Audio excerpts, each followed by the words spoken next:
It is a Friday, and it is day 4 of Road Trip 2020. And here we woke up in Fruita, Colorado, and now we are in Paonia, Colorado, and all's well in the world. Greg Hollenback, Jay Parker, Brian Freeman, great guests here with us. Thank you, Jeff Schwartz. Here we are, Big B's. Yeah, Big B's. Good to see you. Dave Thibodeau, you made the trip. Ska Brewing Company. This is good. You guys, you are in for a treat. This is going to be an interesting conversation. We're winding down, Brian. Yes. It's the end of the night. Winding down just the day. I mean, we're just winding up this party that we call the Modern Eater Summer Road Trip 2020, man.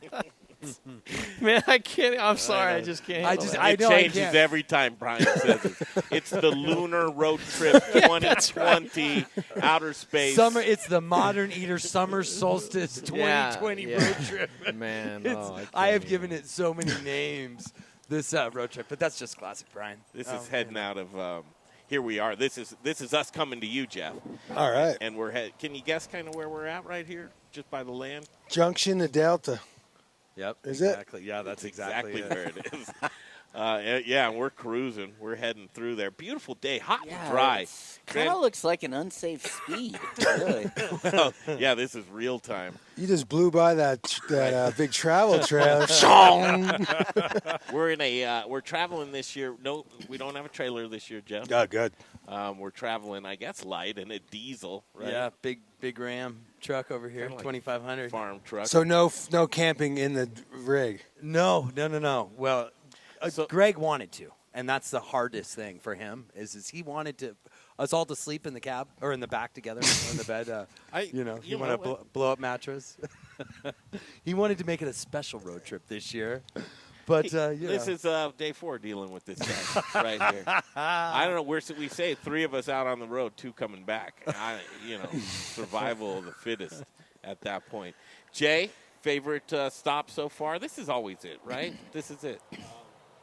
Yeah, I'm doing the cross-posting thing, so give me a minute. Oh, yeah. Okay, so guys that are joining us right now, you're in for a treat tonight. We're going to cover some good ground. We've got a couple of interviews from 2 great restaurants, and if these restaurants were in the Front Range, they would crush it. But you think Grand Junction, is there a food scene in there? Yes.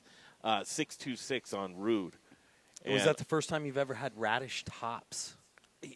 All utilization of everything. I'm loving seeing that, Jeff. One of the things, and I say it year in, year to year, you're like, don't give me that kind of credit, but just the conversations that you have had with us about from the orchard to the apple to the juice to the cider to the vinegar to back to the mulch, back to your ground and completing that site.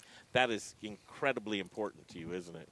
I think efficiency is at the root of our philosophy, if you will, just our living way.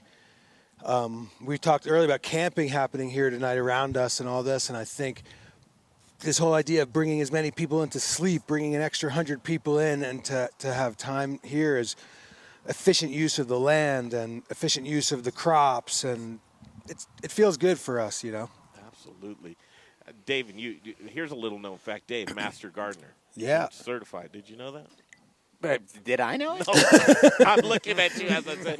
Did you know? I worked my ass off for that. Hey, did you really? Was it difficult to do?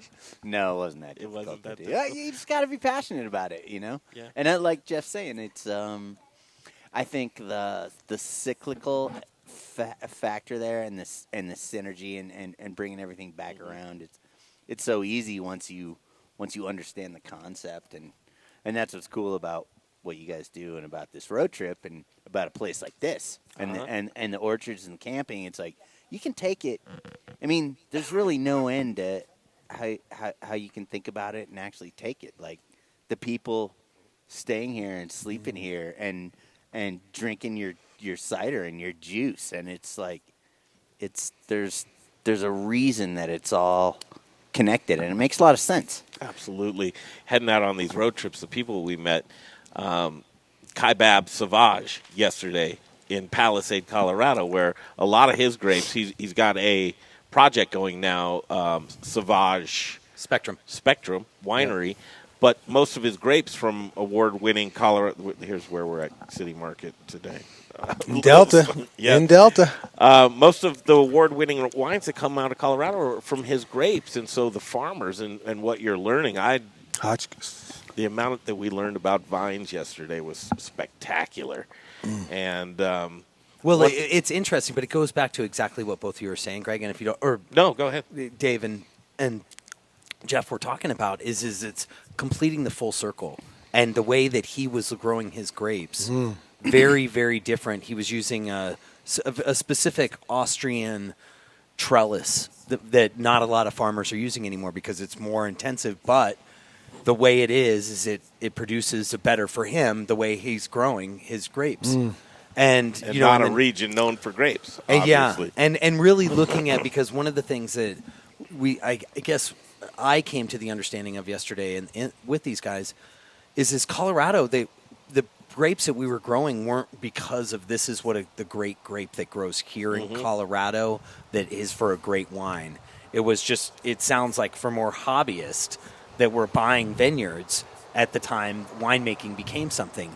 And now what's really changing in Colorado is people care.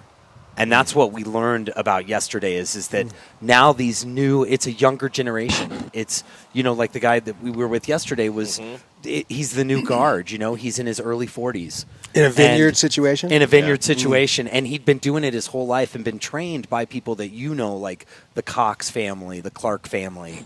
And that's where he came up through the ranks to learning about the land, you know, and all about tree fruit. One of the things that Josh Nuremberg, a great chef at Bin 707 Taco Party, and another new project that he has right now, Bin Burger, he was talking about that they're trying to get this out there, table to farm. And that sums it up right there, of bringing it back from the table back to the farm again. And some of the regenerative things that the ideas and minds of utilizing the waste for compost and getting multiple restaurants on board for that for a special project. I'm loving that mindset is there more and more right now. Have you guys heard about this, the 1% project? Mm-mm. So it's interesting, Josh. We're just getting some, you know, we probably have enough information to be completely wrong.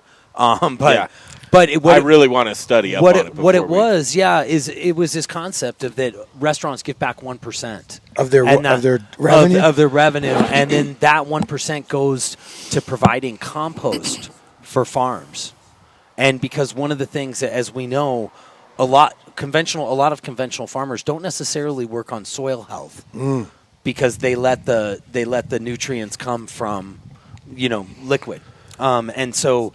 In this project, it's all about how do they help give back good compost and just get good, more real soil out into people's fields, which is an interesting concept because you think about it, and 1% from a lot of restaurants could add up very fast. But why don't I think the farms are self-reliant on their own compost? They should be, right? And I think they can be, and I think they are. And I think that 1%, that's a lot. You know, that's a lot, 1%. But if restaurants can do that, and they want to support their ingredient, you know, their farms that they're getting stuff from, I think that's fabulous, and I think that's a partnership. And I think there's a lot of ways to invest in their farms to keep this local food movement strong and efficient. You know, talk about this region, and as we're pulling in today, and how long have you been farming this area of Paonia for? We moved here in 2000 and started farming right away. Yeah. What was here? Well, this is traditionally obviously a fruit valley, and so you took farms over fruits. We started with some asparagus and some vegetable gardening and CSA farming, and but always growing something and selling it and generating revenue to keep going. And we were very fortunate. We met Bernie Heidemann, Big B, and we ended up. I ended up working for Bernie for a couple seasons, and then ended up buying it from him. Mm-hmm. So that's kind of how we got started in the orcharding and fruit business. That's cool, because this whole time I've been like, why is it called Big B's? Mm-hmm. Bernie. And there we go. Bernie Heidemann. and I guess I never knew that. And you know, I met you 20 years ago. Yeah. And It's kind of the whole time I've been like, well, Jeff's doesn't have a B in it. Yeah, that's right. Jeff B. Yeah, Jeff B. What's up, Jeff B? When I took over, I was going to do a quick label. It was Fatty J's. That was what mine was going to be. Fatty J's. It was going to be like on tour and stuff. We would do the private label for ourselves. Let me rewind. Little would you know, that would have been worth so much today. We'll still do it. Right? It's still on the list. I'm going to rewind this just a little teeny bit because this is when we. So you're pulling up through the North Fork, into our driveway. Oh yeah, look at that. Boom, service entrance. This place is cool. So yeah, it's an interesting climate here too. It changes. I mean, when you're in Palisade and Grand Junction, you kind of drop in. You're literally dropping in, aren't you? Does the altitude change? What is the altitude here? So am I on? Am I hot? Yep. This valley sits about 5,500 feet from Paonia down through Hotchkiss and Rogers Mesa. It's coming off this west flank of the West Elks of the Rockies, and it's got a great breeze going to the west all night, moving cold air out of these orchards, and you still see orchards in this valley today. That's 120 years later. Those are pockets that have good little microclimates to not freeze in the spring. That's it. That's all. That's the only card you need to win here. Water's good. Soil's fabulous, all this old volcanic. Don't take any of this scientific because this is just what I'm thinking and making up. Well, what you've learned from working the land. I've heard a little bit, but the soil is good, the water is good, and if you're in these places that don't freeze, you can grow fruit. But we're right on the edge of that. It really reminds me. Go ahead. Oh, I was gonna say it's almost perfect because it's like Jeff's saying. It's you got to get to where. Once the blossoms are starting to occur, you can't get a freeze at that point, and that's I think Paonia and Hotchkiss. I don't live up here.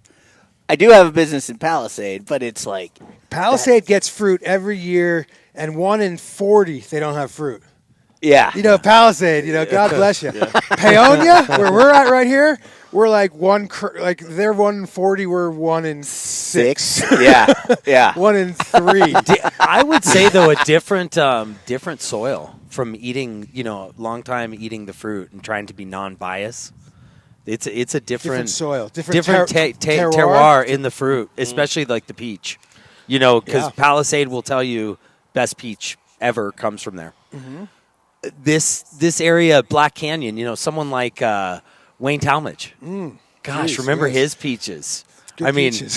He had some incredible, but he didn't get big-sized fruit, which is what the commercial market wants. He got smaller fruit, but had just intense flavors.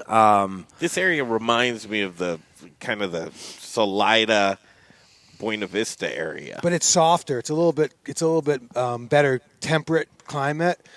We're really dealing with this big desert right below us in Delta, and we're just exchanging that air, So the soil is good yet again, and the water's plentiful, and that it's warm. What are we at? Yeah. We're at summer solstice and t-shirts. It's 60 degrees still. Last year it was chilly. Do you remember it was raining a bit last year? We were outside. I have a hard time remembering. Like 12 months ago these days. Really? Okay. I remember we were out back there. We were cooking out, and that was a great night. Your son was here, actually. Oh, like cool. Here? Yeah, and he had his buddies here. It was cool to see the kids just hanging out. And the year before that was hotter and drier. But it's always is that the motorcycle very year? Comfortable.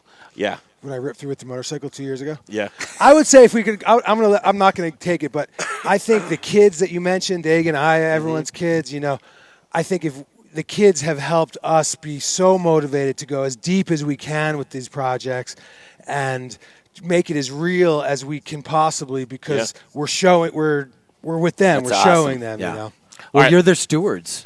I mean, quite honest. Yeah. We're their folks, like the shepherd of bringing your kids to the right. Yeah. The holy grail of what is organic farming. And I mean, how important, like right now, it's as massive and important as it's ever been. Yeah. And what's really awkward and terrible because the food chain was really destroyed during the outbreak, and and organic, in my estimation, started to go off of the radar because price is driving a lot. And have you seen some of that? Jeff and I both know we talk this every year, when he's in a market. You can buy a peach on a wholesale market all the way from $40 to $20. And that's hard when you look into a farmer and you're beating a farmer up because oh, by the way, I need this price point on the shelf, or this is an ingredient. So I have a hard time with it just because I look at where we spend our money, and I'll tell you, I'm the first to say my pleasures. I will pay good money for my alcohol. I will pay good money for my food. I've never held back personally. So it's hard for me because I don't find the argument, but I know it to be real when you're looking at a business that is, I was in a business where it's 3% to the bottom line. Well, are you talking about, though, the COVID days and the movement away from it's just valuable the ingredients for restaurants anyway have become really simple, and the ordering stopped for a long time, and then rebooting a business to where you've struggled so much to even keep your doors open, buying organic and having multiple vendors come in and supply you great food. It's easier for one truck to come in and push the conventional on you, and using a couple of, you're cross-utilizing just a few ingredients to really, it's sad. It's terribly sad. Oh, Jeff, we saw that. Because the quality of the ingredients is just dropping right now, and I think some of the organic farmers are probably getting pinched out of the market, selling it at conventional prices. I think that we're experiencing something completely different from the ground. Yeah, we're seeing a massive demand for the most valuable, the most local, the most safe, secure food system. Through what channel? Oh, there's a ton of commerce happening here, and food through your own channel. Through you're creating your own channels of distribution. All I can speak of is our community. That I'm a part of our food community. So farm runners there, and here at Delicious Big B's, and all these farm markets up on Lamborn Mesa that has popped up on Tuesday, a beautiful one. Yeah, farmers can't keep their stuff in. Everyone wants it. So, and I think that was the restaurant perspective of just buying. But restaurants are different because they were closed down for 3 months. Completely, and I think that right now what's really cool is that the forced pivoting for businesses like that, the resurgence of the CSAs, the community buying, those types of things. People are taking control of their own food right now. Well, it's so much more reliable. Yeah, and it's the same deal in Durango. Whether it's our brewery and our restaurant, or even my household. Like granted, I had a little more time, but my garden in my yard, which I used to do a lot better this year. You kidding me? It's amazing. Okay.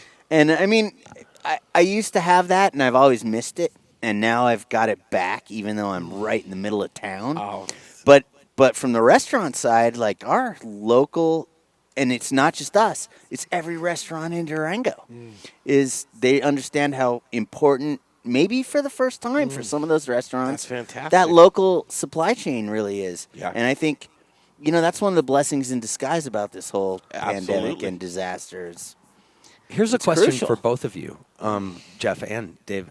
Do you think that is different in smaller communities like where you both live because you have access to this? Whereas in Denver, I would say I think people are rushing out to get CSA, but Denver, they don't have the access like you do. So because it's interesting, because Greg's perspective, I was seeing it as a distributor. I was seeing a lot of the restaurants that I knew had been longtime supporters of organic say, listen, right now, I've got to make as much margin as I can on my food. Sad to try and my as a small business owner myself, my heart goes out. Of course. What's your perspective? Do you think because you have the access here, it is more available? Your people are doing it better than the city. I mean, it's a great question, and obviously. I mean, I don't want to give anything away because I love where I live, and I think Jeff probably that's right too. Yeah, and I know it's obviously a lot harder per capita in a place like Denver, and it's a crazy thing because I think people are going to realize how special it is to live in a community like Paonia or even Durango. Durango's a city compared to Paonia. Well, and to your point, the food insecurity communities, right? Yes. Do you have Dave? You better always have a beer on you, man. I never want to hear you say no. I don't have a beer. Hopefully, it's not too warm. I actually bought one of these the other day on draft at where was I? I was at the barbecue joint. Nice. And they had it on draft. That's fantastic. I was like, yeah, I want a tropical hazy from Ska. This is great. Jeff Schwartz, Dave Thibodeau. So last year, I wanted to capture the orchard with a drone. I don't know if you remember this story, right?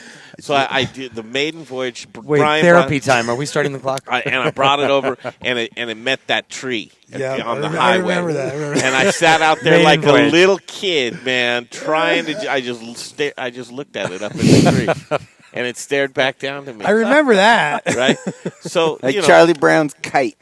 You would think I would learn my lesson, right? Yeah. But this year, I'm like, damn it, I'm you got one. I saw it. Okay, so up top here, he has beat that drone. Wait, that's down. the little engine that could. Nice. I've crashed that thing multiple times. And it's still recording. So here's today's famous footage from Big Beats. Now, I'd like Look at the new fence. Look at the new. I saw that. Congratulations! I want you to do the play-by-play. Wow, that's some work, could, right? dude. It is that was Corona days there. Holy moly! That was the beginning of Corona days with that fence. Once we decided that we knew that we wanted to do a campground and we really wanted to open this place up for lodging, I said we need to put a fence up and just really protect ourselves, and not protect ourselves, but just delineate. It's your house. Those are our peaches. We have a nice peach crop. Wow, that's awesome. And I liked your little veg garden. Is that the you pick it right there? Where is the? Well, everything you pick. So the way this farm is really thought about is this: anything that's harvestable is you pickable, and people enjoy that. And can you go back there just a second, Greg? I want to check this first line, the first row of your orchard there. Yeah, I saw some different colors. The two red delicious apples. Those were the first. And people are camping, and then that block that we're looking at with water. Okay, on it, so see those right over there. Yeah, those are red delicious apples. Oh, really? Mm-hmm. And next to peaches. Okay. Now, first of all, this is great camera work that's going on, right? Real solid. It's fantastic, right? Questionable at best. Well, I'm making sure that I get everything. Can we get a comment from Jay Parker over there? Yeah, Jay. Jay's going to make his appearance on the show. You like this, Jay? And I'll tell you that this is enjoyable. Technically, this is actually usable, good drone footage. I mean, I wouldn't say good. I mean, but I appreciate that. Good. That's a compliment. The other stuff it was terrible. I mean, that's just my opinion. But I think the footage and the orchard both look a little rough. A little rough around the edges. No, man. Because you see down there on the lower. Yeah, you want to. Dave's selling something. Yeah, well, in the lower left-hand corner of the screen. It's going there, Dave. I don't know when we'll get back there. We'll get there. It's right before Greg crashes it. But I'm camped right there. My little pop-up camper. I'm Peach Lane number 3. Gotcha. Yeah, and we're right on the edge of the peach orchard. I'm coming over. Don't you? Oh, yeah, there I am. Yeah. So you can see us in the far back on the left there. Okay, you're a little pop-up and a little Peach tree, silver beautiful. Tacoma. And the peaches are looking fantastic on those trees They right are. now. They Holy moly. Yeah, So you let people just pull up and camp right there. Yeah, that's my pop-up right there. So that's what we're doing. There's a pond. The pond is out there. So we have pond camping. We have peach lane camping. We have lower orchard camping in our You see southern my Apple. dog running around. It's awesome. I told you, Dave, I'd give you the shot. Look at that. It's what I love about an orchard, Jeff. You know, that you have this kind of freedom so much because you can do this. There's a lot of freedom to it. And Dave, how much you selling it for? He is. I'm almost giving it away, dude. How much? Maybe $2,000 at most. $2,000? Yeah. You'll get a taker. You'll get a taker on that. Oh, yeah, I think so right now. COVID? I should buy it and rent it right there. I know. I might be in. Exactly. Hey, Dave. Yeah, just leave it there. Pretty good condition. I'll give you $1,700 just to leave it. How many does it sleep? How many does it sleep? It could sleep 5. But we sleep 3 in a dog. But we don't use one of the Buy it beds at from all. me on your way back down to Durango. Yeah, please do. And the car's for sale, too, huh? Well, I think I'm trading that in. Oh, you're trading that one in. It almost seems like a package deal. Yeah. I mean, you know. Well, then I had to go chase a girl. Blue Book. I chased a girl around the... Yeah, you're terrifying a couple of folks on the farm. No, so right there is where we're staying. You've added cabins, or have they been here the whole time? No, my mom and dad built that cabin duplex for themselves, and they love it, and we love it for them. And then when they're not here, we rent out each side as like a nice little orchard, high-end hotel, It's so motel awesome. room. Taking $300,000 donations, and you can have yours too. The entire cabin. I think I did it. You can own the cabin for $300,000. But it's got to stay here, and it's got to be an open Airbnb. That's the deal. So that's pretty much it in a nutshell. I mean, looking at it through the eyes of a drone. So we're not. pretty fantastic. What I would say is what we really are doing is we're allowing the orchard to be, and we can focus more. There's a lot of problem spots in the orchard, and we're working on it continuously: soil building, ground cover building, tree health. But what these big roads that are going through, we've opened up the arteries of it to get a lot of people in and out, so they can just not appreciate, but just enjoy and be free and see, pick peaches and be right there in the orchard. And I think people are really responding well to that experience. And so, yeah, we're real grateful that we're able to do this. I think you're doing the right thing at the right time. Yeah. So what's up with the good. pond? And Pond is a great spot. We dug that pond. It's a real permaculture style, multifunctional pond. It could for irrigating from, for recreation, a lot of swimming and canoeing in it, and then wildlife. The geese love it in the winter. And into the spring. And we created we've created 8 campsites around it. And they're just lovely little river-style campsites. And, who's that? look at this weirdo. Who's flying the drone? That's you. That's me, man. Here's what Clearly, somebody Here's with where the the DTs. Hey, man. You calm down. Okay, so here's where I crashed it later. Let's see the crash. Yeah, this was terrible. This was not good. This one was when I was showing off in front of Dave. Like, Did you want me showing any of this on the show? yeah, sure I'm did. just kidding. I'm just kidding. Yeah, That's actually. I'm just trying to test my microphone and see why. Why the property is. It's not easy to take care of. How many people work this property? We've got one young guy, Jesus, and he's weed whacking in the mornings from like 6 to 11, 4 days a week. Jose Luis is the main farm operator on a tractor and irrigating, mowing and irrigating, and then I can oversee a lot of that, and a lot of wonderful garden interns, like working for credit, working for store credit, working for trade, helping with the chickens, helping with the garden, helping with the reforestation, the forestation project. We're starting to expand and make a food forest in this 15 acres to our west. So planting that stuff, watering that stuff. So we've got a nice crew of people, but we're doing a lot of. Those are our fire rings that we burn in the spring. Those are propane. This is the beginning of the end, right This here. is it. Oh, done. This is the that's the end of that drone footage. So that was Dave saw kind of the general area of where the drone crashed, the last sighting. I see my camper right there in the corner. It went I down should have right taken there. the footage and reviewed the footage Louise. because I was out as far as I can go. What's on the? You have a big fence line over there. What's over there? It looks dangerous over there. On the other side of the fence? Yeah. No, it's just the river. But I guess there are mountain lions and bears. Are there really? Yeah, I think it's a river corridor. Yeah. I think. And it's a nice river bottom. It is sort of the wilderness. It is. It's a wilderness.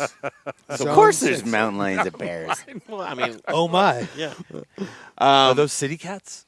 What's this code that we're getting? Is that a C? Yeah. Quiet down? Well, yeah, quite did. End it. We're gonna. That's official because we actually have sponsors. Is that weird or not? That's a commercial. Ah, as a commercial. see, I We're did gonna take pick a up quick on commercial. something. We're going to come back. We're going to finish talking with these fellas. This is great. Summer Solstice 2020. We've been looking forward to this. It's 6/20 tomorrow on 2020. So 6/20/2020 tomorrow. Not that if numerical things And what are we do on? something for you. What are we doing? What are we doing? Yeah, what are we on? Beer. We're on day 4 of the But tomorrow, summer we'll be on day solstice. 5. What are we on? Summer Trying solstice to come up road with trip. another 6 in there. Yeah, the summer solstice. What? Road trip Yeah, 2020. brought to you by Scott Brewing Company. Yeah, no, we didn't really bring anything to you. I'm just Brought me one. I'm just Yeah. tagging along. I'm drinking a ska as well. I'll tell you, I love your Skagwa. We'll talk water about our line. next stops and summer dinner series. We'll talk about that too, and then we're going to play you a couple of great interviews from 626 on Rude and Ben 707.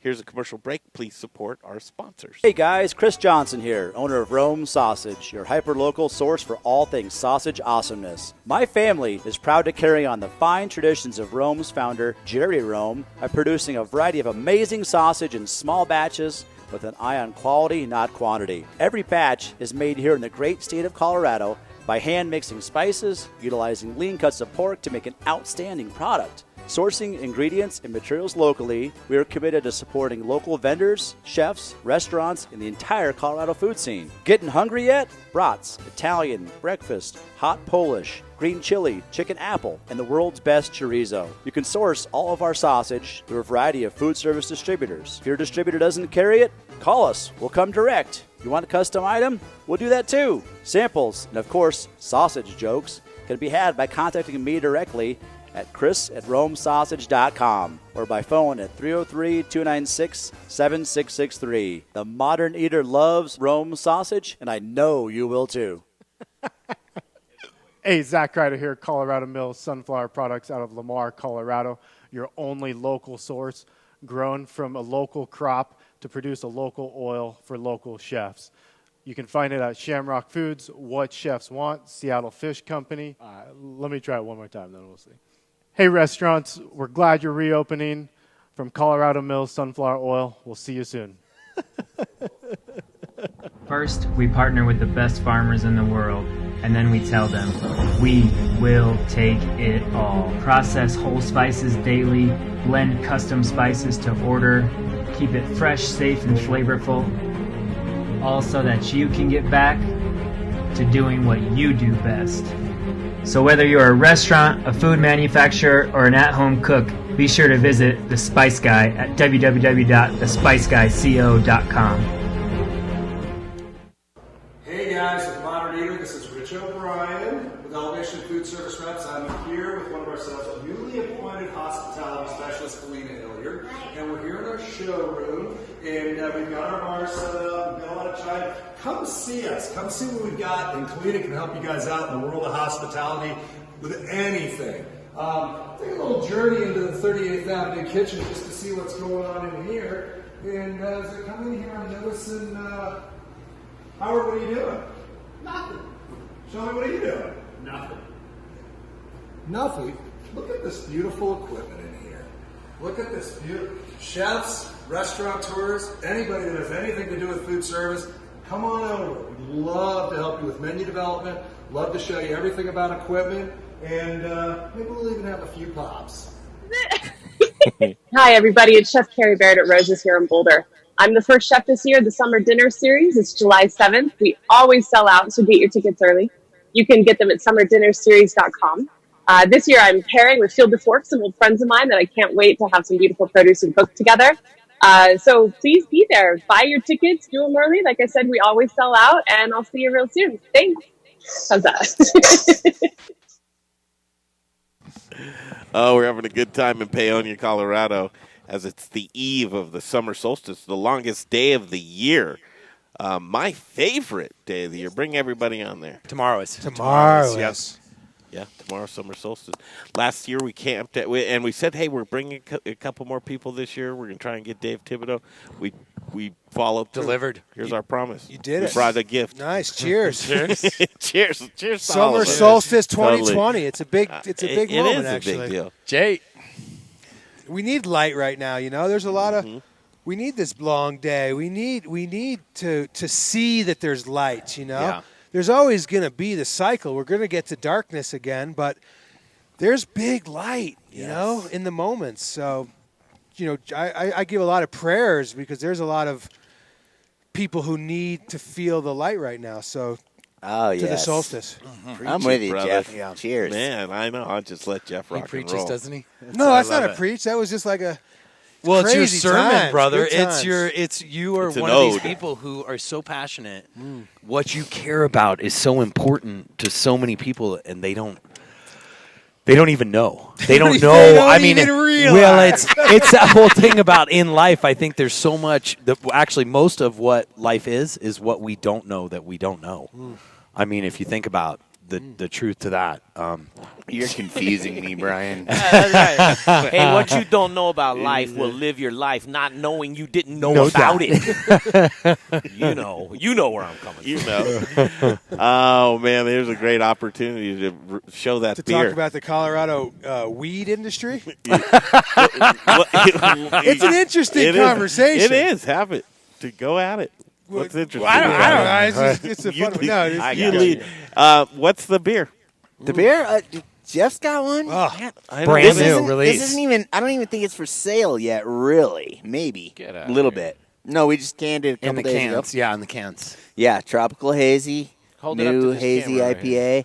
Dave, It's hold it up to got, this camera. Yeah, there How you is go, it? just like You like it, Jeff? Oh, it's beautiful. Yeah, it's Love actually got some pineapple and papaya in it, in addition to super tropical hops, and it's brewed in the style of a hazy IPA. You which got is, one more in your back pocket? No, that was the last That one. was it? I just kind of opened it up. I'm sorry about that, Greg. That's all right, man. I'm thirsty. But, Here's the old standby. Oh, there you go. Mexican lager. cheers to that. But I'm doing them both. Nice. Yeah, and a Big B cider. See, that's Absolutely. the right combination That's a right great there. combo right there. The special edition ciders. You've got so many great ones. Last year you had some kind of special edition cider in your cooler. Yeah, I mean, look, I think, we were doing some stuff. But I would say the Tropical Hazy, real quick, with the Orchard Original, just like a 10% Tropical Hazy. Yeah. This thing has such a nice, it's so deep, it's so rich, there's so much deep flavor to it. To lighten up those dry, crisp ciders is so fun with pale ales. Oh, that's and fantastic. IPAs, yeah. So we've been liking that a lot. do Really collaboration. mix it a little mix. Yeah, my How do you favorite do a collab? would be this Tropical Hazy and an Orchard. I typically do Sierra Nevadas just because I love that pale ale and that Orchard. But Yeah. this is I had this draft the other night in Marble at good friends, Slow Groovin'. Thanks, you guys. If you're listening, you guys are doing a good job all across the board. Ska and Big B's and Slow Groovin'. Nice. We do a lot of seasonal stuff, I mean, I love on the ciders. Inside, I love the restaurant there. Delicious sandwiches. Oh, Good. my goodness. These young guys are doing good. The cooks, Rowan they're and killing Quinn, it. They're young kids from Paonia, and they're great cooks. They're conscientious. They're passionate. Quinn and Rowan and Joe, all of them, Joe and Maya, and we just gave it to them. We said, we trust you guys, and they're doing a good job. Jeff, can I ask him about the evolve? Your place has evolved because this was not a You mean the general the store. fence? Well, no, the general store and what is his, the deli was not a deli. There, you didn't serve food here. Well, when we took over, it was a U-Pick station. Bob Cokes, he was a dear friend. He rest in peace, and Maxine. And they just sat in the front, and you'd come in and you'd buy either a bag of cherries or a thing and go pick your cherries. And Dagan and I actually picked some cherries, my son, when he was a baby. So we took it just from a very, very straightforward U-Pick produce stand and just over, 14, 13 years have developed into just taking advantage of what we can, from U-Pick to selling produce to selling our own juices and then making ciders and just expanding on it and just enjoying it and just empowering other people to help us because it's too big to do. So we've had such good people with us, over 20 years. I mean, Yeah, you guys, that's what I was just going crazy. to go with. It's a that. lifetime, So Jeff Schwartz, Dave Thibodeau, a couple of great entrepreneurs, but really have built great, solid brands with great recognition for those brands. 20 years, you said, Jeff, you're just starting to figure it out now, your capabilities? I will say, and my brother Seth, who's my 100% partner, and he's helping build this thing from all the infrastructure. And Lil McClure is running this thing and seeing the vision and helping us execute. This is a big vision to execute on, camping and being responsible for people and eating and food and all this. So I just give a lot of thanks out to everyone who's contributed and continues to contribute. It's a massive endeavor. Like, I'm impressed here, dude. Awesome. This is well, you pretty run a pretty fantastic. impressive operation Yeah, too. but Dave. We've got a lot of stuff going on, but like when I pulled in here, I first thing I thought was like, wow, this is a really cool thing to like just whip off the road, and suddenly you got this like super cute kind of quaint like little market. And there's people out here, and then you see the rope swings, and the next thing you know, I'm like in my camping spot, and there's water, and there's orchards, and the peach trees have peaches on them, and it's like, and you think about it, and it's kind of like, I mean, the camping aspect, like you were just mentioning, like that's another dimension, dude. Totally. Like that's not, now you're dealing with people directly. Yeah. Not. Overnight. Give it to somebody else. Overnight. Yeah, right? Overnight, yeah. Right? Overnight. And I mean, a couple of nights. Good morning. Yeah, that's right. You invite 150 of Yeah. your best friends to have a sleepover. Yeah. And just hope, you didn't have one of those wild nights where it's like, did I behave? Yeah. Type of night. There's always those every once in a while. Whose hotel room am I in? Yeah, that's right. Whose campsite am I in? Was I a fool? Was I yelling and screaming and singing? Damn. All right. See, that's the thing. I think about if it were me, and I'm kind of getting that. I kind of think probably you, like you kind of get into it. It's what you're into. Yeah. And it's like I could be the guy off the rails on any given night in a situation like this. Yes. Well, I think we should start Legitimately. booking widespread and leftover then. Not tonight, but the next time we talk, we'll talk about our expansion plans because we think we could do a really nice festival venue here. Not widespread, possibly whatever. Yeah. But, we keep going, we keep building, and keep thinking, and keep and knowing when you hit your limit. Look at Sky. I mean, you guys are everywhere. You guys have so much amazing beer out there. And how do you? My question to Dave is, how do you keep up with that type of production? I mean, I don't even know because I'm thinking the same thing about you. Yeah. I mean, I think, and this is You're going to get to see the facility tomorrow. We're linking up. With Sean, right? Oh, good. Yeah, we're linking up with Sean. We're going to go see the facility, and then we're going to go see his brewery. But you guys have a lot of output, though. You guys are making a lot of beer. It's, and you know it. I mean, if you just put one foot in front of the other, and you set your sights on something, and you're like, just don't let anything knock you out of your groove. Right. And you just put one foot in front of the other, and before you know it, you're there. Yeah. And then, but the thing is, you're never there. If you have the mentality that maybe Jeff or I do. Yeah. It's kind of like, well, I can't be content Brian, unless Brian Freeman, the master of that. Well, clearly, yeah. And it's but just hence like, the Brewstillery. Have you heard about his Brewstillery? No. Oh, tell him about it. It's in Boulder. Though, yeah. This is kind of an interesting thing. So I don't. You probably know that I'm also partnering at Peach Street in Palisade with Bill, and then we decided to bring them together in Boulder, and so it's called Ska Street Brewstillery.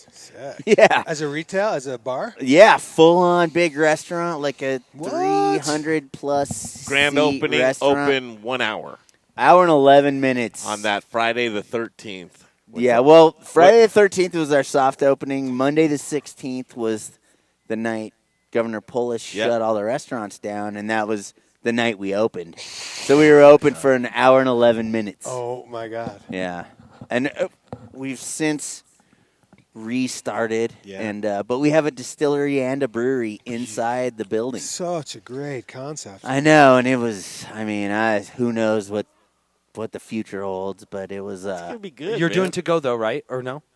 Yeah, and we started limited seating about a week and a half ago. Sweet. Okay. And it's going pretty good. Yeah. But it's freaking weird. It is, yeah. And it's kind of getting better. I mean, truly, getting that's better. Why we're that's Getting one of better. the reasons we're traveling the state. See what people are doing, certain places. What know before you go? No, yeah. The slogan out here. Have you seen that, Jeff? No. Know before you go. Before you when go. you're traveling. Respect where people are. Respect their businesses. Respect the region.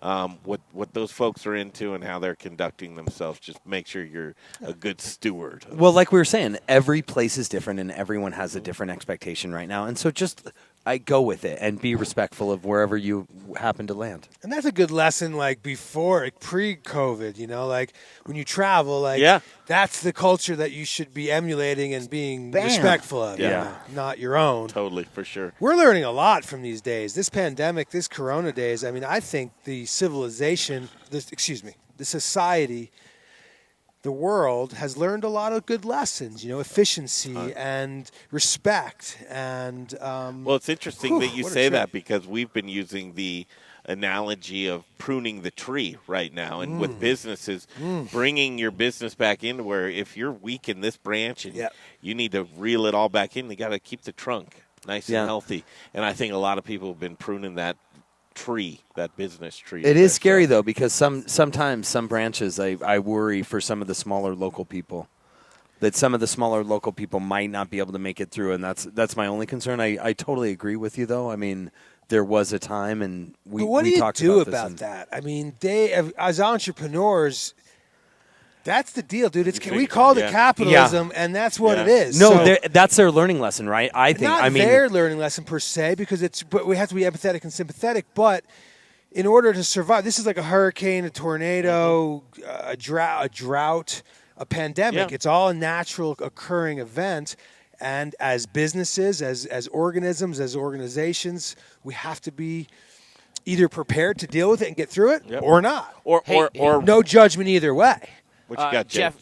To that point too, and I. Wait, first of all, he's chiming in, right? I rarely talk. This has got to be really good. Yeah, and so Jeff, you're going to dig this 100%, man. But it's with when you say we're entrepreneurs and that happens.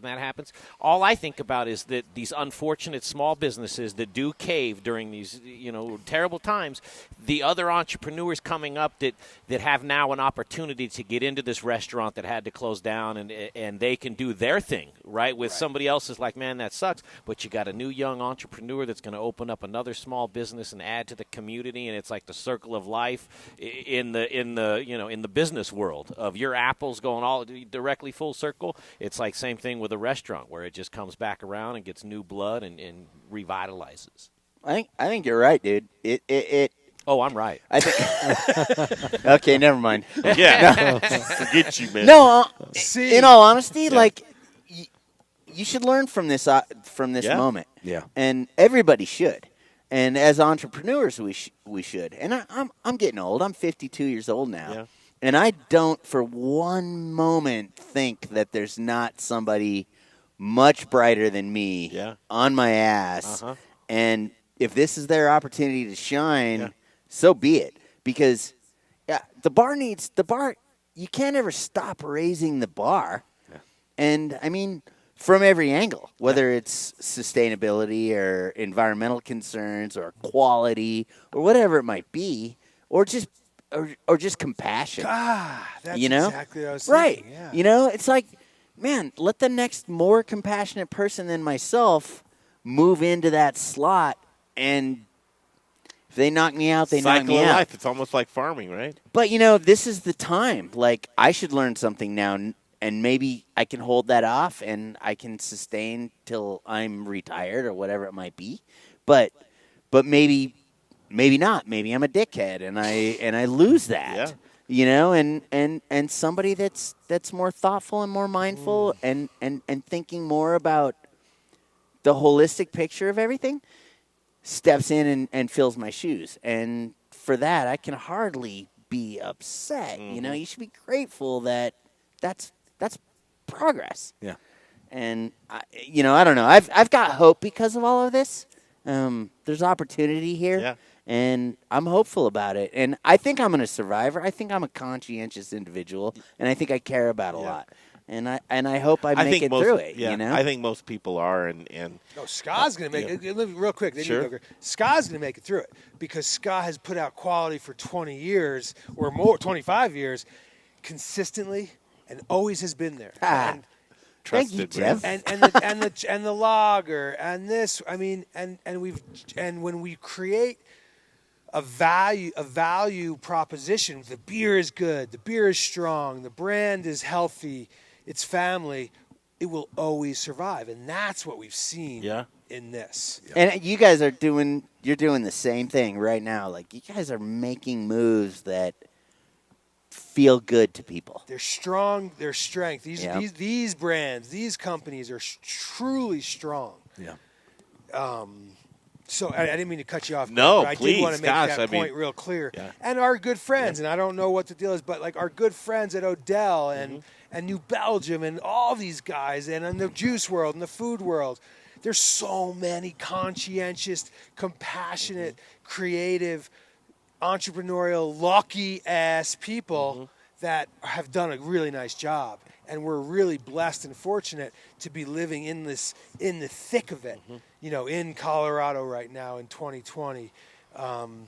So you guys are doing a good job. Therefore, you are, because you're describing it and you're taking it on the road. Well, and to that point, as we broadcast, we felt it was important to broadcast every single day through COVID to kind of just be that centralized location where people could bounce information of what they're doing and off each other and being heard. Through that, one of the things that really stood out were people's ability to pivot, but your brand is your brand, but people are doing business with other people. And those relationships that you had and will have in the future, if say you have a restaurant, Jay, and that restaurant doesn't work out because that model isn't feasible at that point in time, who you are as a person or a restaurateur will bring your entrepreneurial spirit through to take shape in another form. And taking shape in another form is what you're seeing right now with a lot of great people doing those things. So to your point, Brian, attrition is happening with some brand, but that's just the natural molding or the quickening, if you will, of business that was probably failing in the first place and had some real problems with it. That quickening really helped that along. And then to bring it back to your point, Dave, is you're right. There is somebody that's hungrier than a lot of us, and to keep that hunger, I work best with my back against the wall when I have nothing to lose. That's when you work the extra hours. That's when you're the hungriest. That's when you pay attention, and that's when you're mindful. And we're all just radio towers putting off energy and frequencies.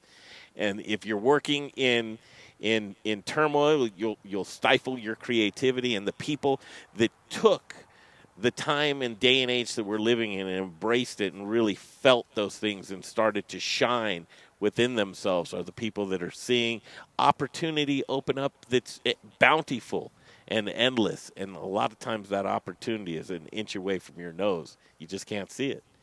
And that's what I'm hoping is the veil is coming off a lot of folks right now, whether it's family, friends, relationships, but who you are and what you do. And in the entrepreneurial world, jobs change, titles change, businesses change, but you remain the same. Wherever you go, there you are. And if you can remember that, and you can come out of this outbreak with 2-3 different hustles, with another capability, with something that made you smarter, sharper, and you can share that with others and lift them up, man, we're just all blessed all the way around. Amen, brother. Amen. On that note, I'd like to do one of these. I mean, I think that's the best time right now. Yeah, that's a pretty big one. Right there, that's right.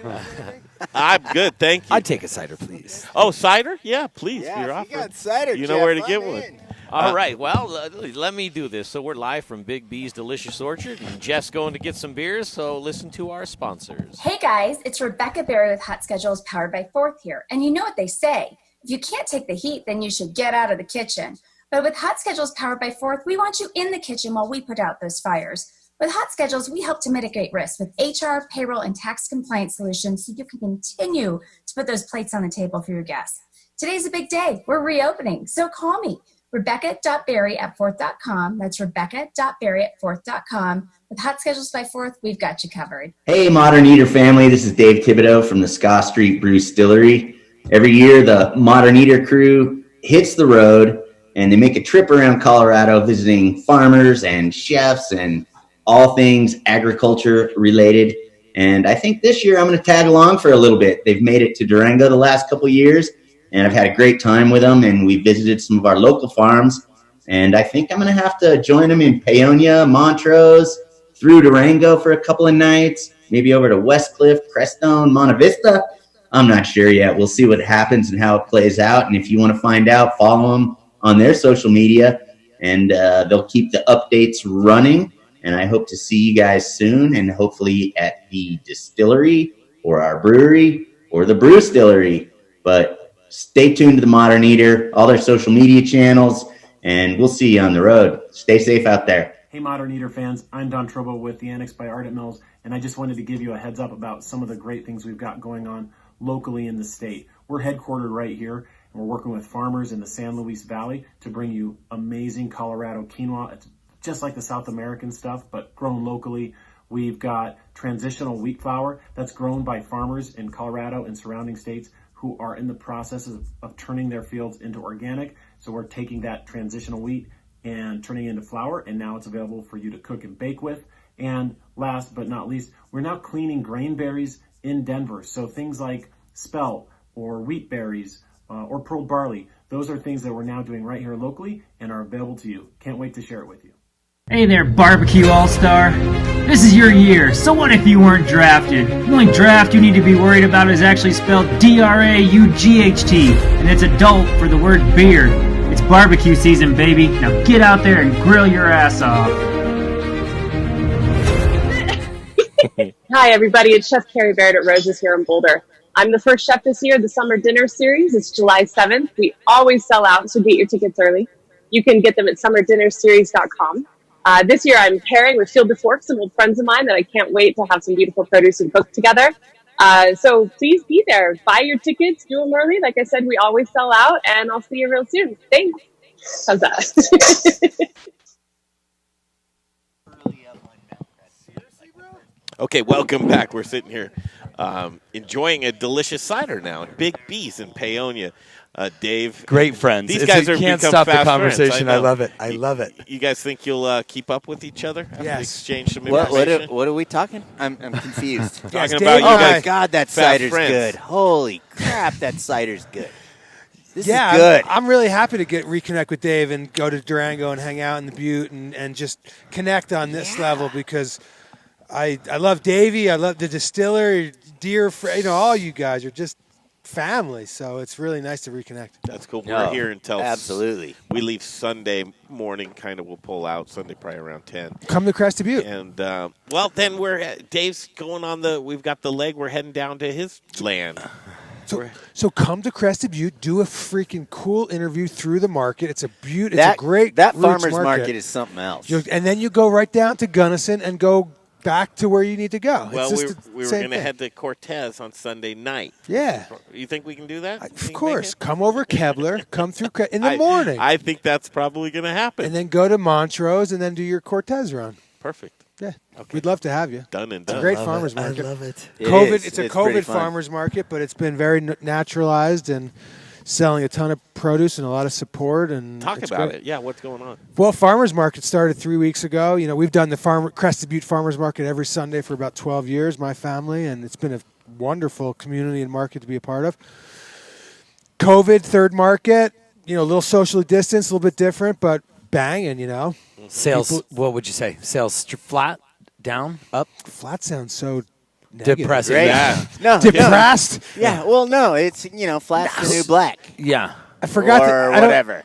It's good. It's vibrant because it doesn't matter. I think what we're learning a little bit is, the top line, entrepreneurial and business-wise, is not the only number to look at. And so who cares? Yeah, we'd like to have as many sales because that's as much business as we can be doing, but the bottom line is a number. The profitability of the company, of the business, of the product is more important. Whatever you did last year really is Doesn't matter. It doesn't matter. Makes no difference. Again, how do you deal with what's in front of you? Yeah. This is what we can do. How can we make that work? Okay, good. We could do it with less people if that's the case, in a tighter system. And I'll throw at you why I asked, and to quantify that question is because one of my friends in Denver did his first market last week in Arvada and said biggest market he's almost ever had. Right. Wow. I mean, he said biggest single day total, and he was pushing $8,000 Oy. for because I've worked farmers markets where I started my career, and sweet. It must be 10:30. It's 10:30. 10:30. The lights went out. Lil told me last night. She said it for 10:30. Good job. But it was interesting, and that's where I was just curious if you were up, because shockingly up on a farmer's market. Yeah, I will only admit this to you guys, and because we're just hanging out here drinking cider and beer, I wouldn't say this to anyone else. But I haven't really taken many notes, so I couldn't tell you year to year. Sure. I mean, I know we haven't, but just the energy feels. Did it feel good? It feels great. People are very again, they're just.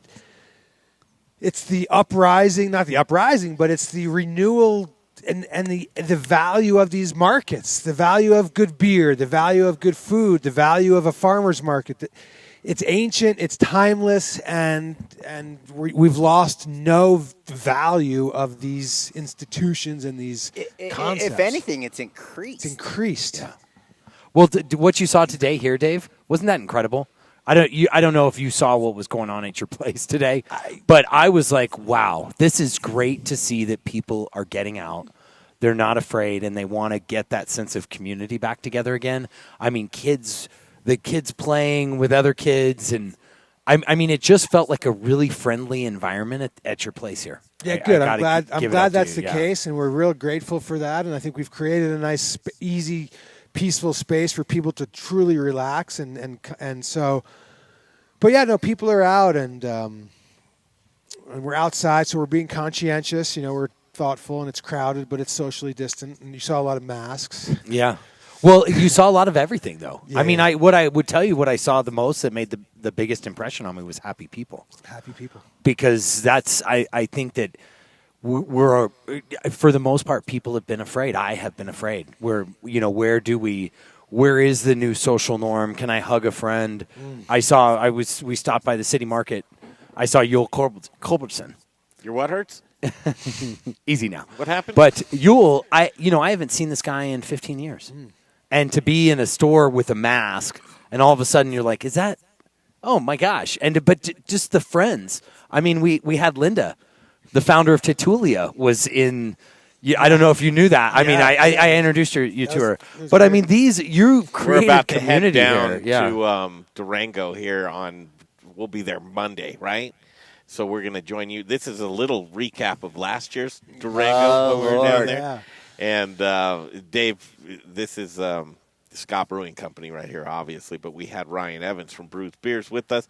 But you give the play-by-play of what we're looking at here, Dave. Nice. This is we're headed out from the beer garden into the taste. Some kind of wings or something. I don't pay a lot of attention to our meat products because I'm a delicious. You are missing. Here I am, a vegan with. How many beers you got on tap there? 20 beers on tap there. 20 beers. Yeah. And that's the inside of the tasting room, which unfortunately looks nothing like that today. We're not seating people inside at all. Can you do beer tours? Yeah, we can do tours. We're not doing regular tours, but if somebody called and requested or had an ask, we certainly would. Nice. Yeah. And I mean, man, I really kind of miss this kind of scene, and I just want to start showing people around again. I'm freaking out, and it's kind of sad. It's kind of, but looking at this, it's just like, gosh, we can just walk around and do what we want to do. Yes, and we can't now. No, but I will make it as close to this as possible. If anybody wants to come by, just ask for me. Ask for Dave. Hey, don't put out something you don't want to happen. Call kidding Dave. me? Hey, Dave said we could come by. No, I would happily. Is there an image of your canner, Dave? I don't know. Maybe. You guys have a ton. Oh, there. It's a legit operation right there. Mm-hmm. That's damn. What ranking are you guys size-wise in the state? Oh, I think we're like, because we got some big ones with New Belgium, For Odell. Sure. Yeah. I think we're right at 5 or 6. That's sick, dude. That's huge. Look at this. Where are we at here? Eolus. Yeah, one of the great restaurants in town. We ate our brains out. There's Dave. That Eolus you guys is were drinking port wine by the end of the night, man. I don't even know. I mean, looking at this, I'm like, did I eat there? That was quite a night. But Eolus is one of the really, really good restaurants in town that's owned by great people. I mean, the cool thing about Durango is they've per capita we have as many restaurants as San Francisco. Let's see what Dave was eating. Yeah, you ate. Oh, you don't see. It's none of your crazy animals that what you guys are eating. What are you eating? That's just a pile of greens, dude. You see that? Was it delicious? Yeah, it was delicious. Nice. You brought some corn. Hey, James Ranch. James Ranch. Yeah, I like those guys. Yeah, these are good folk. Yeah, they're doing a good job down there. Yeah. It's old, it's old school. Did they get their cafe and big thing built? They did. Yeah. Cool. It's really neat. Awesome. Yeah, it's sick. One of the highlights of. So they got a little market, kind of like yeah. you guys now.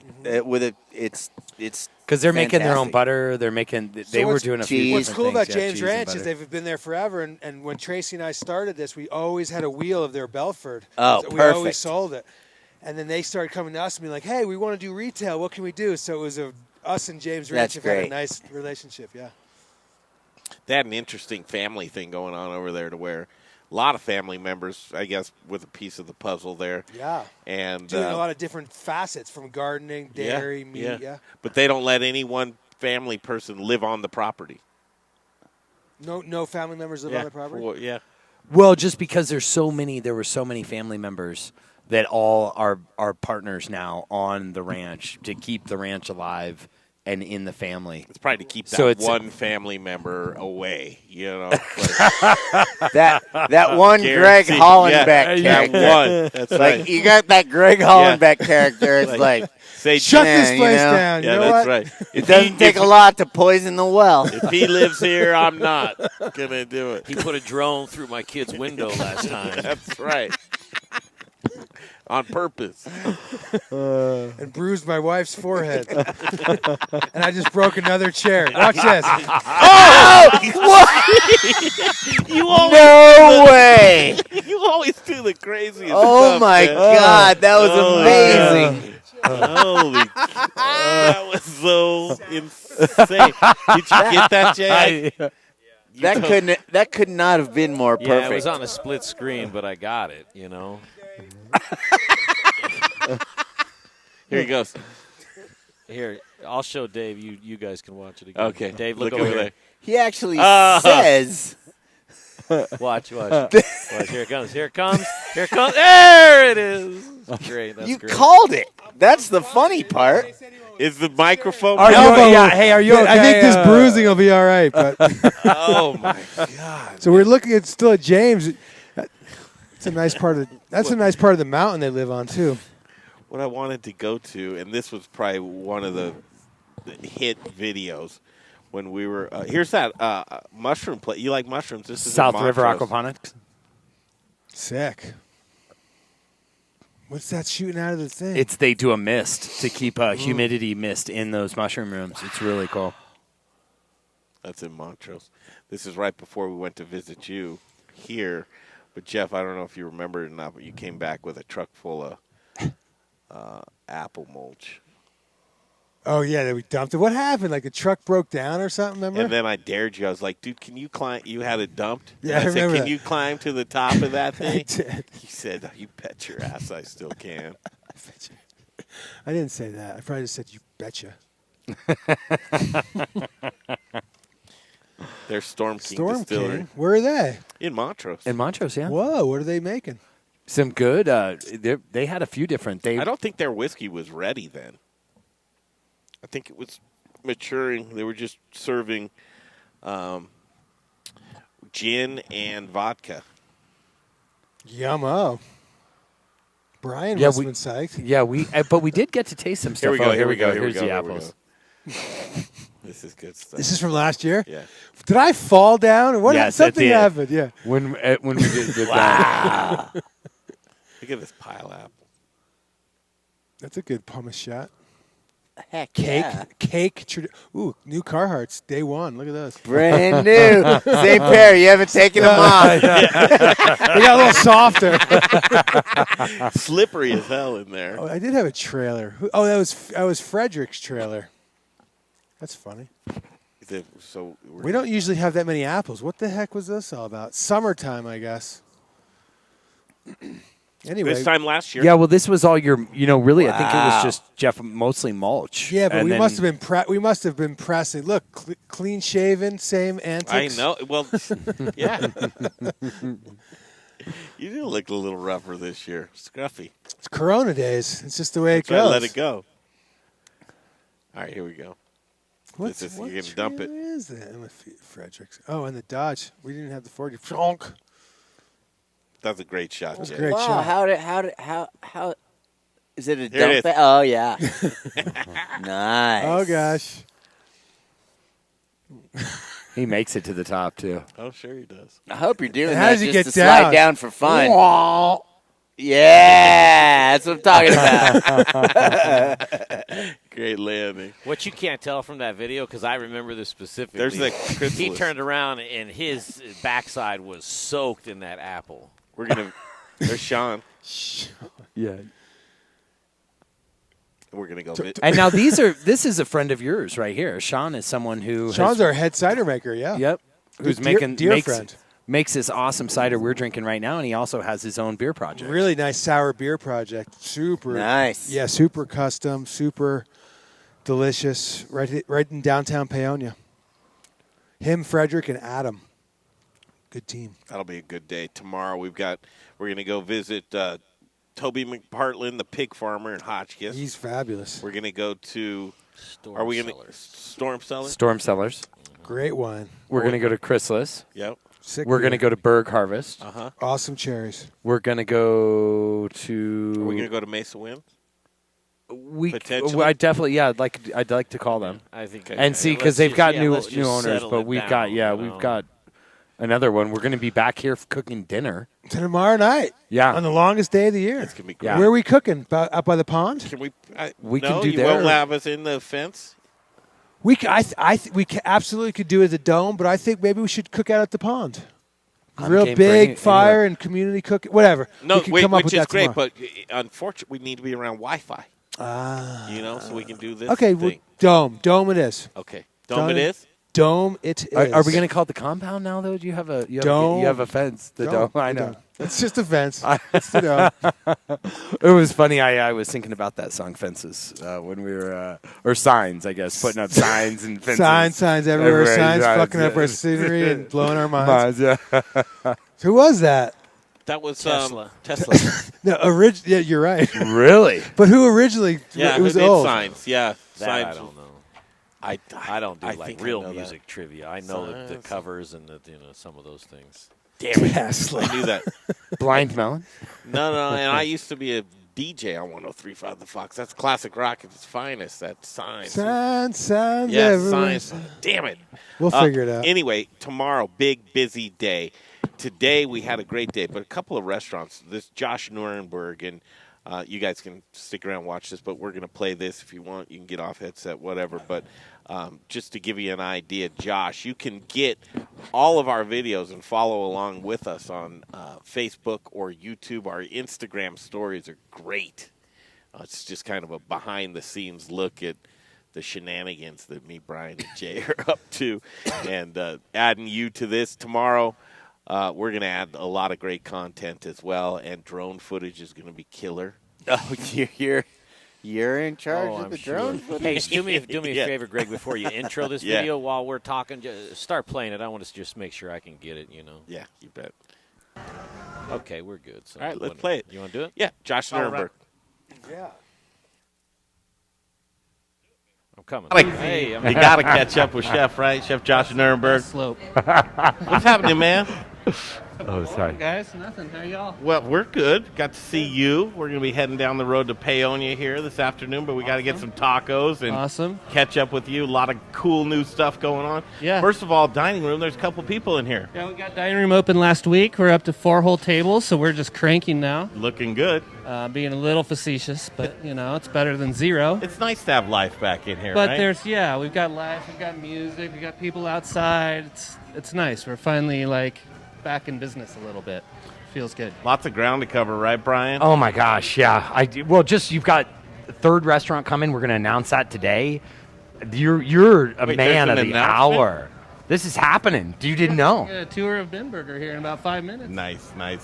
Yeah, you guys want to? We're in the bar right now. We're just checking out this line right here. Yeah, talking about extension of alcohol for 1 more year, and this is something you're going to keep. But look at this; it's a keeper. So this has worked really well for us. We're working with the different labeling and products and bottles.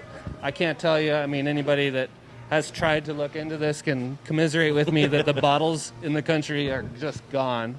But we're working on a product line that's going to be consistent between Ben Burger, Taco Party, and Ben 707 Food Bar. So we ultimately will have about close to 20 cocktails. They're all bottled as a 12-ounce, so it's 2 drinks per. That's been working pretty well for us. We sell them with food. It's definitely not helping our sales, but it's not hurting our sales either. Right. It's something more than just takeout and just 4 tables in the dining room. And Josh, you said you've been okay with your sales, right? They haven't been rocking anything out of the park, but it's not. Yeah, it's kind of a tale of 2 different restaurants in a way. At Ben. Just the nature of that restaurant, we're down 70%. We even with the dining room reopened, we're still down 60%. On the other hand, here we're doing tacos through our garage door window. It's a little bit more accessible. It's a little bit faster. And our numbers are down by 10% since COVID started. So we've been, really, really, really lucky to be able to continue that here. And ultimately here, what we've done at Taco Party and what I've been working on next door at Ben Burger will allow us to continue to keep all of our staff. To date I think we started with 63 employees. We've laid off 2. And both of those were people that were laid off for health concerns and health reasons that basically put into the unemployment system rather than putting them on the front lines at risk. I love that. That's seeing a lot of attrition with in the front range of just folks not going back to work or they weren't retained and for whatever reasons moved on with their lives. But so good to hear that your team is together. This is my first time here at Taco Party, but the kitchen is set up, man. Yeah, let me give you the tour. Yeah, so, would you mind? The kitchen's a wide open kitchen. When we designed and built out this restaurant, we did it kind of differently than we did at Ben. I kind of relate to Ben as sort of a Camry. We got a little 4-cylinder running a big car. This is our Ferrari. So we got a small dining room, and we could do anything out of it. We can crank volume. We can do takeout at volume. We can do to-go, delivery, etc. So by design, this kitchen it functions well. But come on back, show you around. Do you have folks that work just their own station, or do you? Everybody's cross-trained on all stations, but that's also to say that most of my crew has been here for several years, so they really have things that they've taken as their own responsibilities. So this is Mark and Adam back here. Mark and Adam both help run this kitchen and have been here for some time doing so. So Mark's doing production of tacos, building all the tacos. You can see we've got our El Pastor spit, we've got our Carmelo tacos, and our proprietary blue corn tortilla. It's a bow and arrow blue corn nixtamal that we have done here in Grand Junction specifically for us, which is dope. We've heard bow and arrow probably 5 times so far, and we're off to meet Simon. Yeah? On Monday, we'll be down there at Bow and Arrow, and we can't wait to hear his story. To be perfectly honest, and I would love if you guys share this with him, the existence of Bow and Arrow is probably why Taco Party's here. Because we were trying to explore another concept of what we can do with products available to us, local products, Western Colorado products, to realize that they had corn. We had to then bring in the corn, and we had to play with the corn, turn it into nixtamal, press tortillas, etc. We then found a partner that could produce those for us at volume. But the whole idea was, hey, what do we start a new concept on? I don't want to do sandwiches. I don't think we could keep up with the volume of baking, especially in a relatively small kitchen. Said, hey, this corn is killer. This, it's a Colorado product. It's an indigenous blue corn that we can do traditional technique as a base for all our tacos. So it's really paying heritage and respect to the cuisine as well as the region without borders involved. Take the politics out of it. Josh Nuremberg. Isn't that cool? Man. Well, and here, Greg's a little interesting tidbit about the way that he's processing his corn is the right way that it's been done for 10,000 years, whereas most cheaper, now this isn't some of the great guys that we work with like Rockalitas, but cheaper people will cut corners and not do the nixtamalization. Am I saying that? Nixtamal. Yeah. Nixtamal process, which is super important, and it's just about soaking it overnight, and which is easy with a little ash, is how it was done traditionally. And that's something that a lot of people don't know. And do you use only corn tortillas here?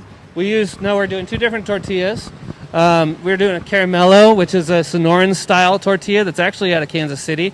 The reason we're using that comes down to quality. At the end of the day, we have to have the best product we can. Rich and I have talked quite a bit about our tortillas. He's actually been here a couple times and has signed off on allowing me to continue our program because he stands behind it. But the caramello, like Sonoran style wheat tortillas that are coming out of Kansas City are just bonkers for a flour tortilla. Wow. And then the blue corn tortilla, again, is proprietary for us. Yeah, these guys just crank back here, huh? Yeah, so, we've got 6 tacos, 4 appetizers, a half dozen cocktails, and that's what we do. Al Pastor cranking all the time? Al Pastor always on. We're doing a pork belly Al Pastor, of course, in traditional Josh fashion, if you would. That's all Western Colorado ingredients for the achiote rub and the marinade on it. So, yeah, we're doing everything as local as we can. That's the whole purpose of the restaurant. Everything we've explored at Bin on a more composed level, it just doesn't have to be composed. Yeah. We can. I don't know if you can see this, Jay, but if you want to come back and take a look here, we can fill our board right now, as we were just talking about. It's strawberry and radish season, right? So we can fill our board in essentially a quick service or almost fast food format using all local ingredients. Nothing to hide. With really the only exception being the avocados, but if you've got to, that's the exception, So here, come on through. I'll show you guys the kitchen. Josh, and you're a detail guy. Where did you get those to-go boxes for your tacos? I love that. Honestly, are those hot dogs originally, or no? what? It's a to-go box. We have 2 different versions of them. We are, kind of limited by price because we're doing as much takeout as we are. We have a different version of that has a plastic top. We converted everything at Bin to have a plastic top so anybody can see their food without having to open the box, and you can remove the top of the box and eat out of it as though it's a dining plate. Hey, so easy with the movement of the arm there. But, we tried to keep everything as close to eating off of a plate as we could. So this box is a little bit more cost-effective version of it, but it's one of the 2 boxes that we use that's a separate taco compartment box.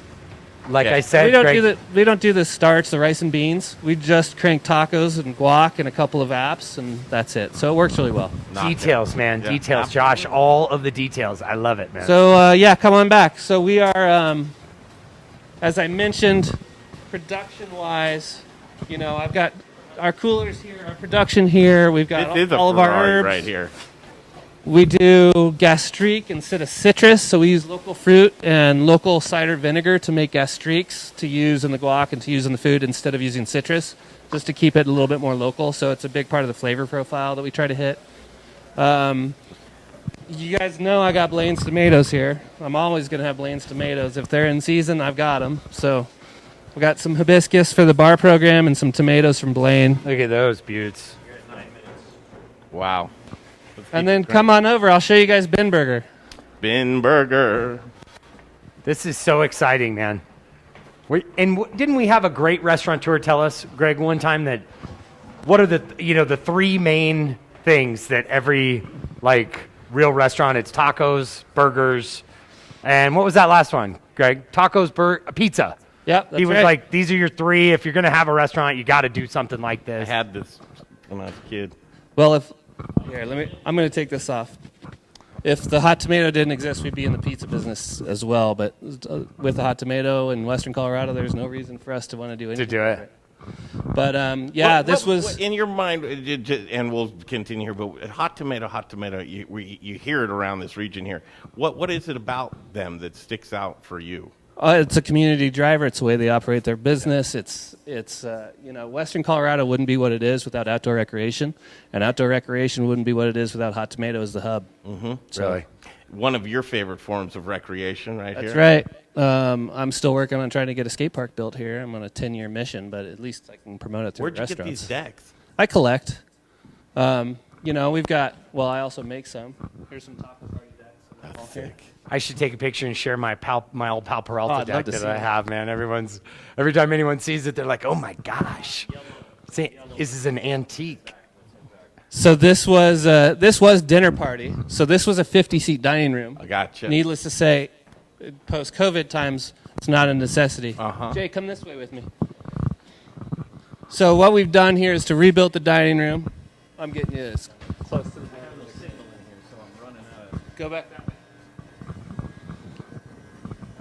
So what we've built here is essentially a touch-free restaurant. Uh-huh. So we've got everybody can come order from QR codes, seat themselves, use tech, use apps to be able to order. Yeah. So touch-free in what sense? How did it just... We are building out our system that from our app through our website, you can choose dine-in, takeout, or delivery. Gotcha. And it's all through your phone. So if you choose dine-in, you help yourself to a seat. Uh-huh.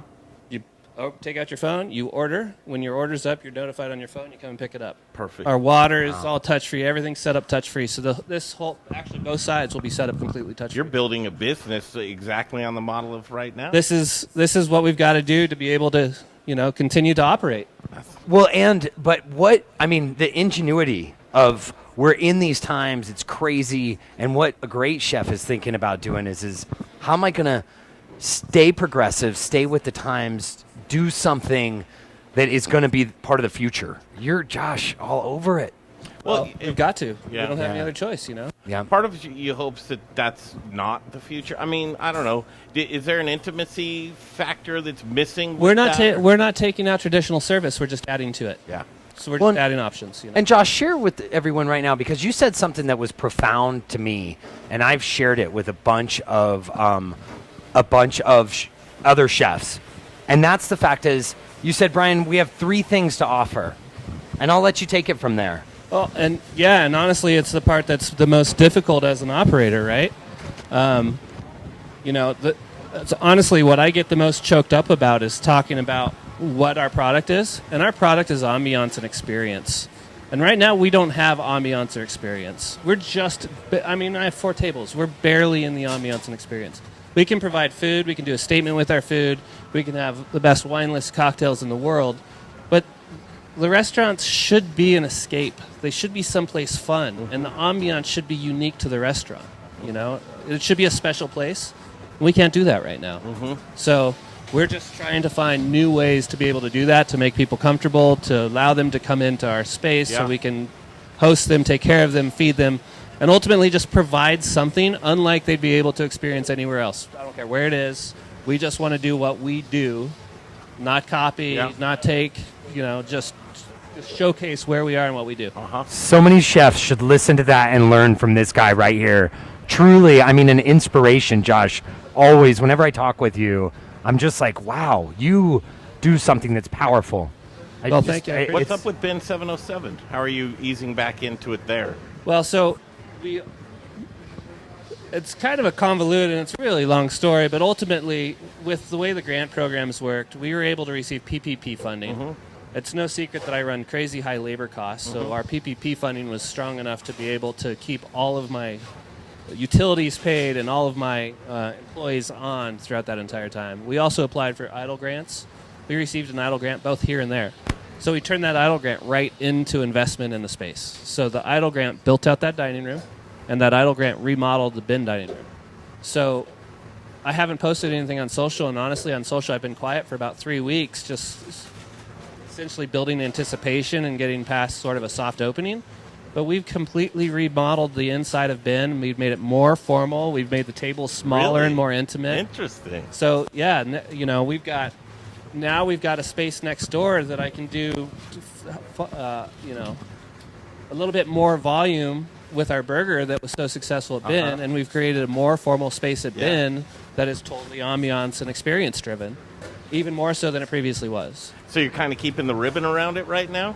Yeah, it's, it'll be 100% finished as of Monday, and we'll open here as of Monday. So as of Monday, we'll have 3 essentially completely new versions of what we were doing in March. Okay, so we'll be on the road when you do that, but promise us that you'll grab a camera and let us link to you like we do with I'd Boom love to. and show us around. Sure. We'd love to see that. Yeah, you awesome. bet. That's going to be exciting. Isn't what he just said? I mean, Well, it's so just- powerful. yeah. It's good stuff. We always look to you to really kind of see what you're doing because you're constantly thinking, man. I mean, do you ever turn your brain off for a second? I don't have the opportunity to do that. I'm going to tell you, I showed you that new packaging. Keep pushing. We're fighting tooth and nail all day, every day to try to keep the lights on. Sales are not supporting it yet, so it's tight. Doing a good job. Thank you for what you do. Yeah, of course. Thanks for stopping by, guys. All right. This is good stuff. We're heading on down the road to Paonia, Colorado. We're going to go see Big B's and Jeff Schwartz, see what he's up to. And then Four Corners, we're going to go to Bow and Arrow and see Simon, and we'll head into Durango, keep it moving through the San Luis Valley, up through Crestone. Yeah. We're going to head into West Cliff, and we're going to go to Surf Hotel. You know anything about Surf Hotel? I know all about it. I haven't been there, but that place looks just awesome. Have a good time while you're there. You'll have to watch Thursday night. We'll be broadcasting live from Surf Hotel. If you guys haven't already, you should reach out to the folks at Dram Apothecary. Yes, they're old friends of mine. I should write in Salida. That's a great idea because those are good folk at Dram. Absolutely. We're going to be seeing Berg Harvest, South River Aquaponics, Bow and Arrow. We've got some great farms. James Ranch. We're going to try to get into them. 14. Killer. Jeff, thanks for letting us catch up with you. Pleasure. Thanks Good for stopping stuff. by, guys. It's time for a taco party. Let's eat some tacos, Jay.